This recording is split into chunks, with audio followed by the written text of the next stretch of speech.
Hi friends, this Sunday is Palm Sunday, the story of when Jesus entered the city of Jerusalem, heralded as a great prophet by throngs of people. Jesus had become well known for his healing and reinterpretation of Scripture, and people welcomed him as the promised one of God, who was to bring about an end to their enemies, a political and military end. But in so doing, the promised one would also inaugurate a kingdom of peace, true peace between people. It was everything they longed for, hoped for with their entire being, having grown burdened and exhausted by the grind of the empire, with its petty denials of human dignity and overwhelming penumbra of threat. The people lay down their coats. No palm fronds in this year's version from Matthew's Gospel. They lay them down in hope and expectation. But it's a tumultuous moment, with all their expectations and desires and thirst for political change colliding. And Jesus comes to embody it all. It's not surprising, then, that after a few weeks around Jesus, the crowd turns against him. He doesn't meet their expectations of the promised one with his parables of welcome strangers, sheep and goats, of insiders who are turned outsiders.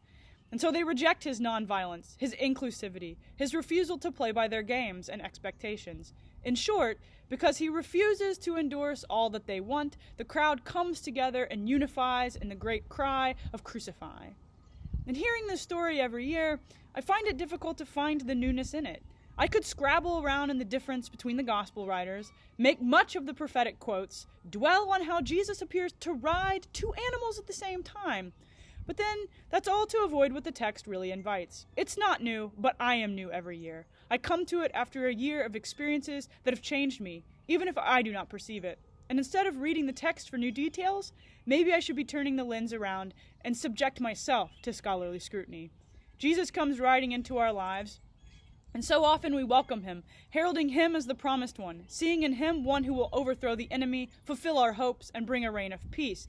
But Jesus isn't coming to endorse our every expectation. The ones we name as enemy, he died for. The hope that he will support our opinions and theologies and worldviews and grudges and rightness is not Jesus' project, because God is not in our image. And the peace he offers comes about by undoing the empire reigning in our hearts.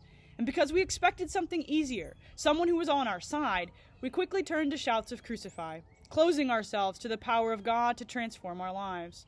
So as we begin Holy Week, this week that remembers and brings forward into our lives the walk of Jesus to his execution, may we listen to these stories with a lens turned on our own souls.